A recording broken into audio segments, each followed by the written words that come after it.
हमने अपनी ज्ञान इंद्रियों के बारे में जाना, उनको कैसे नियंत्रण करना है ये भी हमने सीखा है। आगे बढ़ने से पहले अंदर की यात्रा आपने अपनी ज्ञान इंद्रियों को कंट्रोल करना है और जैसे बताया अपने शरीर की एनर्जी लेवल्स, अपने चक्र जिसमें समस्त शक्तियां हैं, उनका ज्ञान लेके उनके बारे में भी जानना है कि आप उन शक्तियों को कैसा सदुपयोग करें, उन शक्तियों से कैसे लाभ उठाएंगे और वही शक्ति आपको अपने शरीर के अंदर ऊपर की ओर लेके जानी है।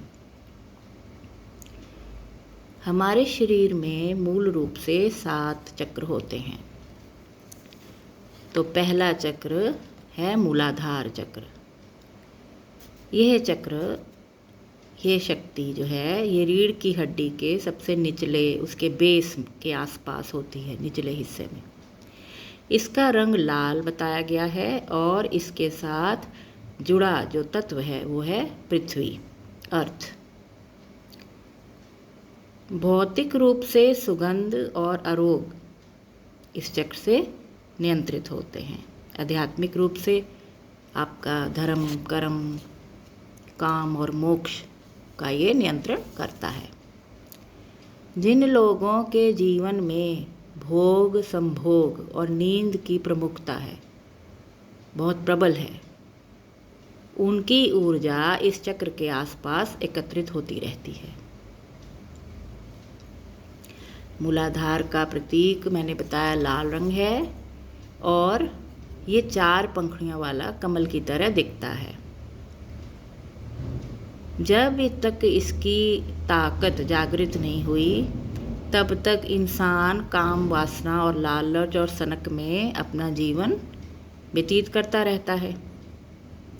मूलाधार चक्र जो है, या मूलाधार जो एनर्जी है, वो भावनात्मक रूप से इंद्रियों का सुख लेती है और आध्यात्मिक रूप से सुरक्षा की भावना को नियंत्रित करती है। हम वासना से घिरे रहते हैं और अपने शरीर को सुख भोगने में लगाते हैं और उसमें व्यर्थ अपना समय जो है वो खराब करते हैं।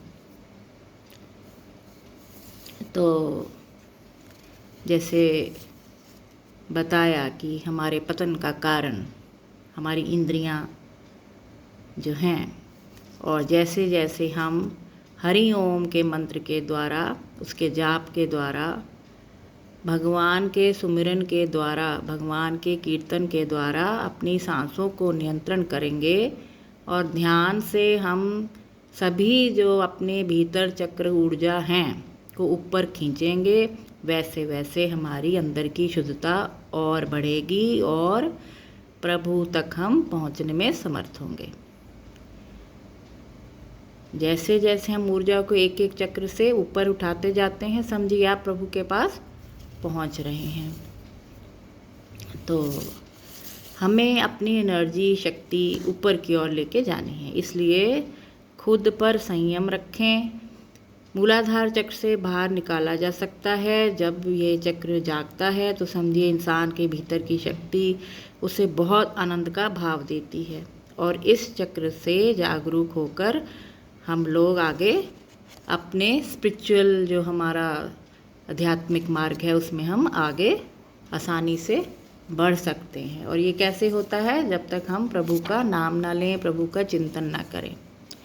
तो प्रभु का चिंतन करना, मन रूपी घोड़े के विचार जो हमारे आते रहते हैं उसमें लगाम देनी है, एकाग्रता अपनी बना कर रखनी है, हरि ओम के जाप करना है, अभ्यास करते रहना है और क्या करना है, और हमें प्रभु का सिमरन, प्रभु की उस्तत, प्रभु का कीर्तन जो है वो बिल्कुल नहीं छोड़ना। क्योंकि ये सारे चक्र जैसे जैसे हम आगे बताएंगे, इन चक्रों को हमें खोलना है और खोल कर हमें उस ब्रह्मानंद, आनंद जो हमें ब्लिस जिसे बोलते हैं, उसकी प्राप्ति करनी है।